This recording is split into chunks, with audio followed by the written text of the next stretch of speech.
que Dios amaba. Era un pueblo desagradecido. Era un pueblo que quizás no tenía un amor verdadero con Dios. Pero Dios amaba el pueblo porque fue el pueblo escogido por Él. Y dice la palabra que ellos nuevamente hicieron lo malo ante los ojos de Dios. Y entonces, ¿qué pasó? Fueron entregados a un enemigo. Y aquí va el tema, el espíritu de Madián. Madián era un rey poderoso. Y dice la palabra que fueron entregados a Madián, los madianitas. Y ahí en ese pueblo, los madianitas, dice que atormentaban al pueblo de Israel. En ese pueblo Israel trabajaba, estuvo por 7 años bajo sujeción y sumisión del pueblo. Y ellos dicen que tenían que labrar la tierra y tenían que sembrar en la tierra. Cuando la cosecha estaba ya hecha, estaba en un lindo momento, dice que venían los madianitas y le cortaban todo lo que ellos cosechaban. Lo que sembraban ellos se los destruía. Ese era el pueblo madianita que estaba contra Israel.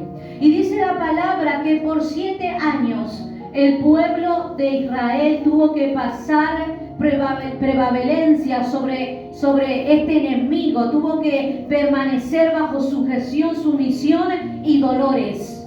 Pero dice la palabra que llegó un punto donde el pueblo comenzó a tener escasez. Yo hablaba en estos días en el audio. La tierra no era mala, la tierra no tenía problema. ¿Por qué Israel permaneció en escasez? Porque dice que los madianitas le quitaban todo lo que él tenía, a tal punto que el Israel empezó a escasearse en gran manera. Y ahora, sacando la lectura de la palabra, hablemos espiritualmente en lo que dice la Biblia. Yo meditaba, el espíritu de Madián es un espíritu que trae pobreza a la iglesia. El espíritu de Madián es un espíritu que trae escasez al pueblo. El espíritu de Madián es un espíritu que ataca y tiene legalidad. Dice la palabra que ahí Madián tuvo legalidad con Israel. ¿Por qué? Porque Israel hizo lo malo. El enemigo, el diablo, Satanás tiene dominio sobre ti cada vez que tú haces lo malo. Cuando tú cometes un error, malos pensamientos, tú le estás dando legalidad al diablo.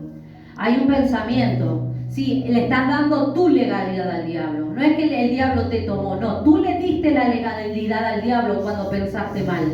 Tú le estás dando legalidad al diablo cuando estás haciendo lo malo. Tú le estás dando legalidad al diablo. Mira, hermano, hay cosas que no tenemos que ver. Hay acciones que no tenemos que hacer. Hay pensamientos que no tienen que estar en nuestra vida. El mundo de los boliches, el mundo de los tatuajes, el mundo de las drogas, el mundo del alcohol ya pasó, ya no tiene que estar en el pensamiento de un cristiano. Le estás dando legalidad al diablo. El mundo donde quizás nos viciábamos antes, esas cosas no tienen que estar porque le estamos dando lugar al diablo. Legalidad tú le das al diablo. Cada vez que hacemos lo malo, cometemos un error y sin querer le damos legalidad al diablo. Lo bueno de tener a Dios es que Dios está con nosotros. Y libro de Primera de Juan capítulo 3 dice la palabra que si tú vienes a Él y confiesa que has pecado, has cometido un error, confiesa que estás arrepentido, humilde, te humilla, dice la palabra que Él es fiel, Él es justo, te va a perdonar. No quiere decir que no te va a perdonar. Quizás hay pensamientos que no tienen que estar. Sin querer le das legalidad al diablo, pero si tú te humillas, dice la palabra que Dios te va a perdonar y el diablo va a huir de ti, de todo lo que quizás está pasando en nuestra vida. ¿Cuántos dicen gloria a Dios? Gloria a Dios. Entonces decía aquí su palabra, el espíritu de Madián. Sembraban y él se los quitaba, los destruía. Eso pasa, hermano, cuando no estamos bien con Dios. Esto en la palabra confirmaba en su sierva María, en todas las siervas que leían su palabra, una gran realidad. Hermanos, muchas veces no es lo mismo, yo hablaba estos días, no es lo mismo conocer a Dios que vivir una relación con Dios. No es lo mismo, porque ahí afuera hay mucha gente que conoce a Dios. Sí, tú crees en Dios, yo creo en Dios, pero no viven para Dios. No es lo mismo creer que vivir para Dios. Yo conocía a un varón, mi suegro, que él decía, él es católico, pero él ahí en Paraguay